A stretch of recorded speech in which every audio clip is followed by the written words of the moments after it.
Welcome back to the Sales Pulse podcast, where sales is about conversational fluency and understanding human behavior. It's not about slick scripts and clever closes. I'm Marla Koupal, your sales conversation architect, and today we're diving into one of the most overlooked but common patterns in sales, defensive selling. This weekend, my husband and I were shopping for a bed. We were 90% sure we knew what we wanted, thanks to our Verbo trips and our ability to sample a variety of beds in which we had some great nights of sleep. We were clear on what we wanted. We stopped at a smaller specialty store, one with some charm. It's the kind of place where you expect personal service and maybe a little bit of expert advice. The woman who greeted us was kind, polite, clearly wanted to do everything right. She led us to the display area and immediately started talking and talking and talking.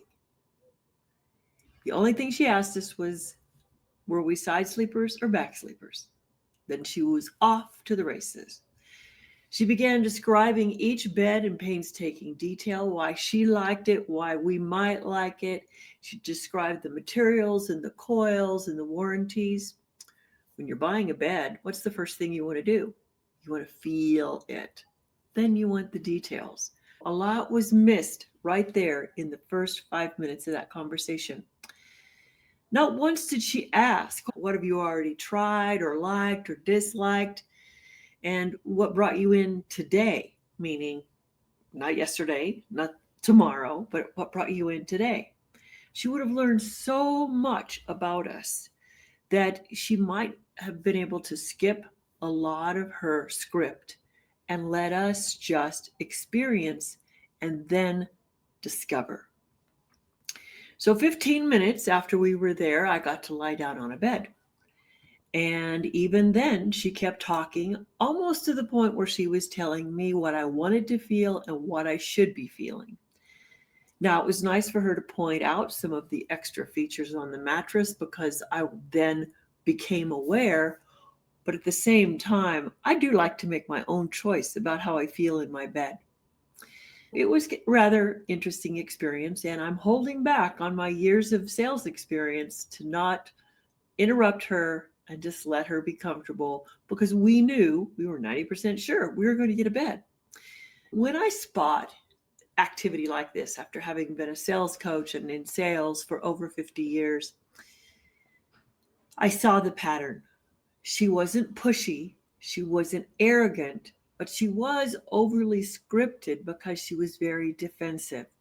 She worked really hard to let you know that she was in integrity. So she wanted us to know everything. When I see people like that, I go, what's going on? Underneath, they're trying to prove something to themselves. They're uncomfortable. They don't want people to think badly about them. So they take the extra time to point out honesty, integrity, where these things will show up. I wouldn't want to leave this out for you because it was very important to somebody else. It's almost like the more people she speaks with, the more things she adds into this particular script. She kept repeating lines like, I like to tell customers everything so that they can see I'm honest. Interesting. Makes you question honesty, doesn't it? I read every word of the paperwork so you know we keep our promises. Okay, I get keeping promises, but there's other ways that could be referenced. And I remember thinking, you don't need to tell me you have integrity. Just show me you're interested in me. If you're interested in other humans, I feel you have some integrity. So what is defensive selling? It's when a salesperson tries to earn their safety from rejection with you, and they're selling through over-explaining or being overly solicitous. For me, if you talk too much, I wonder what you're afraid of. I can smell it a mile away. If they are selling in order to avoid rejection, then they're missing the point. The job is to sell to connect. So they love to fill the silence with proof. They talk instead of listening, and they teach instead of asking what might be going on for the buyer. And ironically, defensive sellers often sound service-oriented on the surface. They're polite, they're agreeable, they're eager to please. But the emotional energy underneath is anxiety. It's that need to reassure themselves that they're doing everything right, to the point of ignoring the buyer. The upshot is that they feel like they're being right by overtalking and overtelling. So that kind of energy is exhausting for buyers. It is for me. Now, my husband was a little more patient and he was okay with it, except that he didn't like that she had to keep pointing out every detail before she could listen to you. We don't consciously think, oh, this person is nervous. We just feel crowded when people keep talking to us, like someone standing too close to our face in a conversation. They've invaded our space with too many words. Emotional space is important for people to protect, but if you have a buyer protecting their emotional space, it gets even harder to be the buyer that seller would like to have. So the seller's trying hard to be liked, trusted, and they've forgotten to be curious about the buyer. We build relationships, all of us do, when we're more curious about the buyer. As a seller, I'm more interested in the buyer. I like to be curious about the buyer because that is the way the buyer gets comfortable with me. It's not about my words, it's about my behavior. Without curiosity, sales are hard to make. My husband was a listener. He's more of an analytic type, and he's a methodical processor. He's fact-driven, and he's steady. He took in everything she said, and he acted like an engineer collecting data. And even then, he told me she felt scripted. If that's a goal you have, to not feel scripted, then you want to watch that. She didn't notice when we were disinterested in some of the details she wanted to give us about the remote controllers to move the bed. We like simple, and she's talking about wavelengths and vibration and everything. And I said, we don't want those. 3 times I said, that's not the one for us. We're basic. We like basic. We might want a fancy bed, but we want a basic remote controller. And she just didn't notice when we weren't interested in features. She would keep going.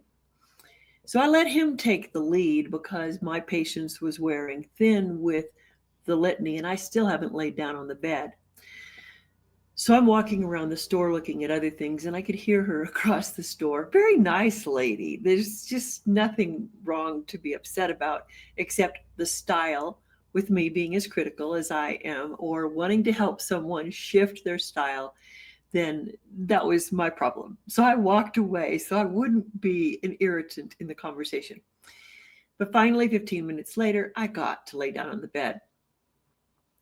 So how do we know we have a defensive seller? Well, it's when they're missing our buying cues. It's when they're not including us in the conversation. It's when they're so focused on delivering their script, every detail, many of which we didn't need. When people keep describing things over and over again, even though we, the buyer, may have acknowledged that we heard them, it's interesting. She needs to switch that behavior. The one challenge with defensive buyers is they don't trust silence, so they keep talking. They mistake silence for disinterest or disagreement, when in fact, silence often means the buyer is processing. They can be nervous because they're worried they'll forget to tell us something, so they just keep talking and don't give us a chance to talk. Buyers can make choices from very limited data. For instance, we were 90% ready to buy this particular bed when we walked into the store. We only needed to qualify our choice.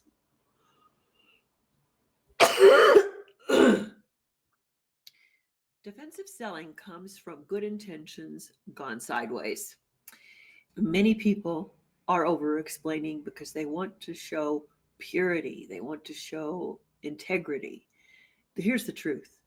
Buyers don't need your sales innocence. They need your insight on how to contrast and compare in order to make your purchase. insights that you've received as a seller from others. The energy of a defensive seller is also in their tone of voice. It's not always what they say, it's how they sound. The tone is soft, it's overly accommodating with that service voice that tries to sound reassuring. Well, this is 2025, and we are not the servants in Downton Abbey. Typically, I don't really worry if someone's over smiling or nodding too much. But if they start throwing things into the conversation, these filler lines that say, I just want you to be comfortable, or I'll do what you need, or I'm not here to pressure you, then my red flag goes up for defensiveness. Ironically, those statements make buyers tense because they reveal the seller's anxiety. Confidence doesn't need disclaimers. Calm doesn't need convincing. So please stop trying to convince us that you're confident. By the end of our visit, she got the sale, but not because of her technique or over talking. She got it because my husband gathered enough data to make the logical decisions he felt safe with, and me because I felt good, felt right. That was as simple as it was. So the product sold itself, and our previous experience had sold us on the product. Her goal in selling may have been to create emotional safety for us, but she only created informational overload. That's the irony of a defensive seller. She believed she was making us feel safe, and we're decisive people, and she never learned that about us because she was so focused on feeling safe herself. She might have thought that her overselling and over-explaining was reducing our risk, but it was really reducing her risk of rejection. In truth, she was increasing buyer fatigue, and fatigue is the enemy of buying decisions. So here's some signs that you might be selling defensively. One is you find yourself talking faster when a buyer looks uncertain. Stop and ask them, what's going on? Or you repeat phrases like, I just want to be transparent. Well, my mind says, haven't you been? You explain features and details, even after the buyer says, let's move on. If you feel the need to fill every silence, or you over justify your company's prices or your company's reputation, you feel anxious if the buyer doesn't smile or nod enough. Those are not flaws, they're tells. They tell you that your nervous system doesn't yet trust you to be the great salesperson you can be. You are not owning the skills that you have, and you're not taking a look at the skills that you could improve upon. So now let's go back to our mattress salesperson. And if she had started with just one open-ended question, something as simple as, what kind of sleep experience are you hoping to create at home? Well, then she would have known my sleep experience was a little different from my husband's, and so she could have had two perspectives in which to point us first. Instead of having to go through what this bed had, show us the coils, why this one was better. We weren't ready for comparison. We hadn't laid down yet. When you have context and clarity of where the buyer is and the buyer's experience, you can always tailor your sales conversation. And when you tailor your sales conversation, you are a guide, and you don't have to be guarded or feeling like you're risking your life to have a conversation with someone. And that's what defensive selling steals from us, the ability to guide with calm confidence. So as I do every week, here's your challenge. I want you to try it on before I continue with this topic next week. In your next 3 sales conversations, I want you to notice the moments where you start to defend your value instead of demonstrating it. I want you to take a look at any of those times where you feel you need to prove more value. Stop before you say anything to the buyer. Think about it in your head and go, why am I doing this? And if you do want to add it, then explain to the buyer why you think it needs to be added. Don't just add it. Don't just throw it on there like nuts on a Sunday. And ask one more question to get the buyer talking. Let the silence do its work. Next week, we're going to explore part 2, from defensive to dynamic, how to sell with calm confidence. We'll unpack what creates emotional safety for the buyer and the seller, and how curiosity can reset the entire tone of the conversation. Thanks for tuning in to the Sales Pulse podcast. I'm Marla Koupal, the Sales Conversation Architect, helping you make sales one conversation at a time.